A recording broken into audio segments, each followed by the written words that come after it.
హెచ్చరిక, దైవజనుని హెచ్చరిక. ఇంకా ముందుకెళ్దా అక్కడే ఏదైనా లేక పరిశుద్ధమైనది గాను నిర్దోషమైనది గాను మహిమగల సంఘము గాను ఆయన తన ఎదుట దాన్ని నిలబెట్టుకొనవలనని వాక్యముతో ఉదక స్థానము చేత దానిని పవిత్రపరిచి పరిశుద్ధపరచుటకై ₹1,00,000 ఇచ్చాను. ₹1,00,000 ఇచ్చాను ఉందా? ₹1,00,00,000 ఇచ్చాను ఉందా? పరిశుద్ధపరచుట కొరకు ఏం చేశాడంట? ఆయన తన్ను తాను అప్పగించుకున్నాడు. భార్యకు రావాల్సిన శిక్షను భర్త భరిస్తాడా? ఏంటంటే సంఘానికి రావలసిన, మనకు రావలసిన శిక్షను, ఆ నరకానికి పోవలసిన స్థితిని, మనలో ఉన్న మలినాల నుండి మనల్ని స్వభావం నుండి మార్చడం కొరకు తనను బలిగా అర్పించుకున్నాడు. తన రక్తమిచ్చి కొన్నాడు సంఘం. క్రీస్తు రక్తముతో విమోచించబడింది సంఘం. నిర్దోషమైనదిగా, నిష్కళంకమైనదిగా ఉండటం కోసం సంఘం కొరకు ప్రభువు తన ప్రాణం ఇచ్చాడు. యేసుక్రీస్తు మనకు అన్ని విషయాల్లో మాదిరిగా ఉన్నాడండి. నిన్ను సృష్టించిన వాడు నీ భర్తగా ఉన్నాడు. క్రీస్తు ఈ లోకంలోనికి వచ్చినప్పుడు ఒక నాయకుడిగా వచ్చాడు. ప్రజలను నడిపించేవాడిగా వచ్చాడు. మాదిరి చూపించేవాడిగా వచ్చాడు. నాకు తెలిసి ప్రభువు శ్రమపడినంత ఈ లోకంలో ఏ పురుషుడు, ఏ వ్యక్తి శ్రమపడలేదు. ఆయన మన కొరకు శ్రమ పడ్డాడు. ఆయన నమ్మకస్తుడైన దేవుడు అండి. ఆయన నోట కపటం లేదు. ఆయన మనల్ని ప్రేమించిన తర్వాత మనం సరిలేదని వదిలేసేవాడు కాదండి. ఒక్కసారి నువ్వు రక్షించబడిన తర్వాత నువ్వు ఎంత హీనదశకి వెళ్ళినా నువ్వు విడిచిపెట్టావేమో కానీ ప్రభు మాత్రం విడిచిపెట్టడండి. నువ్వు తిరిగావంటే ప్రభు ఎప్పుడు చేర్చుకోవడానికి సిద్ధంగా ఉన్నాడు. దేవుని ప్రేమ అనంతమైనదండి. ఆయన మన కొరకు చేసిన యాగం, శిలువ యాగం. ఆయన నిజమైన భర్తగా ఉన్నాడు. ఆయన మన కొరకు నాయకుడిగా ఉన్నాడు. మన కొరకు శ్రమించిన వాడిగా ఉన్నాడు. ఆయన నమ్మకమైన దేవుడిగా ఉన్నాడు. నమ్మకమైన వాడండి పిలిచినవాడు.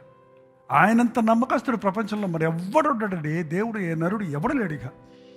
నమ్మకమైన వాడిగా ఉన్నాడు. అంటే యేసు ప్రభు ఈ లోకంలోనికి వచ్చి నేర్చుకున్నాడండి. పరలోకంలో ఉన్నోడికి, సింహాసనం మీద కూర్చున్నోడికి ఏం అవసరం ఉంది? ప్రార్థన చేయాల్సిన అవసరం, లోబడాల్సిన అవసరం ఏంటి? ఆయనే రాజులకు రాజు, ప్రభులకు ప్రభు అయితే ఆయన శరీరధారిగా ఉన్న దినములలో మహారోదనతోనూ కన్నీళ్లతోనూ ప్రార్థనలు ఏ అచ్చడలు చేశాడు.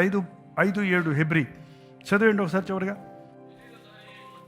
శరీరధారి అయిన దినములలో మహారోదనముతోనూ కన్నీళ్లతోనూ తన మరణము నుండి రక్షింపగలిగిన వానికి ప్రార్థనలు యాచనలు సమర్పించి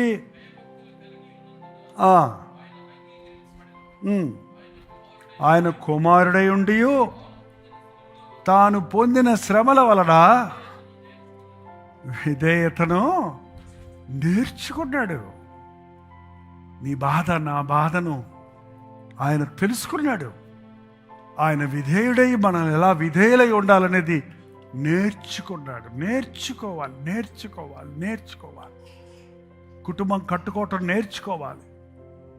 పరిశుద్ధంగా జీవించటం నేర్చుకోవాలి. ప్రభు కొరకు శ్రమపడటం నేర్చుకోవాలి. లోబడటం నేర్చుకోవాలి. తిరగబడటం నేర్చుకోకర్లేదు. మన ప్రభు అన్ని విషయాల్లో స్వచ్ఛమైన పురుషుడు ఎవడైనా ఉన్నాడంటే, స్వచ్ఛమైన వ్యక్తిగా ఆదాము ఓడిపోయాడు. ఆదాము, రెండవ ఆదాము పరిపూర్ణుడిగా ఈ లోకంలో మన కొరకు వచ్చి ఉన్నాడు. ఆయన నాయకుడు, ఆయన శ్రమించినవాడు, ఆయన నమ్మకస్తుడు, ఆయన నేర్చుకునేవాడు.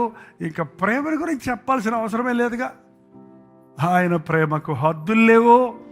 ఆయన ఇప్పుడు, అప్పుడు, ఎప్పుడు ప్రేమిస్తున్నాడు. ఆయన ప్రేమ శాశ్వత కాలము ఉంటుందండి.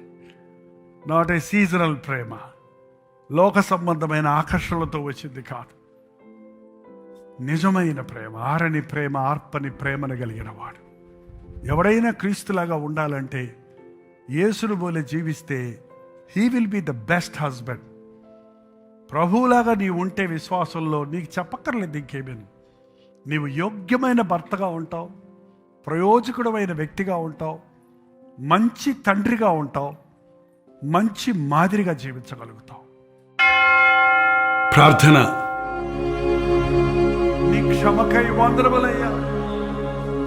నీ మనసులో అపకారములు పెట్టుకోక, మేము చేసిన ద్రోహములను లెక్కించక, మా దోషములన్నీ మాకు మూటగట్టి మా నెత్తిన పెట్టక, నీ నెత్తిన పెట్టుకొని మా కొరకు యాగమైన యేసయ్యా, లోక పాపములను మోసుకొని పోయే దేవుని గొర్రె పిల్లగా ఈ లోకంలోనికి వచ్చి వెలుపలకు మా దోషములు తీసుకొని పోయి బలైన యేసయ్యా నీకు వందనములయ్యా. వరుడైన క్రీస్తుగా రాబోతున్నామని, వధువు సంఘముగా మేము సిద్ధపడి ఉండాలని, నీ నామమును అంగీకరించిన ప్రతి పురుషుడు, ప్రతి స్త్రీ నీ రక్తములో కడగమని, నిర్దోషులుగా నిష్కలంకులు నిన్నెదుర్కొనే వధువు సంఘములో ఉండాలని మా కొరకు చేసిన యాగము కొరకు, మాకిచ్చిన వాక్యము కొరకు, వాక్యమనే ఉదక స్థానముతో ఇప్పుడు మమ్మను శుద్ధి చేస్తున్నందుకు వందనములయ్యా. నీకు దూరమై ఉన్న వారి విషయమై ప్రార్థిస్తున్నామయ్యా. వారు ఎక్కడున్న నీ సాక్షులు ఉంటే అది మాకు చాలయ్యా. కానీ వారు సాతానిక అబద్ధ హస్తాల్లో ఉంటే, లోకపు ఉచ్చుల్లో ఉంటే, ఒక్కసారి నీ ప్రేమను రుచి చూచిన వారెవ్వరూ తప్పిపోకుండాట్లు ఈ రాత్రి అట్టి వారి మీద నీ కృపను కుమ్మరించుకున్నా. వారున్న బంధకములలో నుండి అట్టి వారిని నజరుడైన యేసుక్రీస్తు నామములో విడుదల చేయించున్నాము తండ్రి. శుద్ధాత్మని కార్యాలు జరిగించుకున్నాయి. మేమందరము సిద్ధపడి నీ రాకడ కొరకు ఎదురు చూచినప్పుడు నీ రాజ్య వారసులమవుతామనే నిరీక్షణ కలిగి ఉండటకు సహాయం చేయండి. క్రీస్తు నామములో అడుగుచున్నాము తండ్రి. తండ్రి, ఈయన దేవుని యొక్క ప్రేమయు, కుమారుడైన క్రీస్తు యొక్క కృపయు, ఆదరణకర్త అయిన పరిశుద్ధాత్మ యొక్క సహవాసం కుడి వచ్చిన మనందరికీ ఇప్పుడు సదాకాలం తోడై ఉండును గాక. ఆమేన్.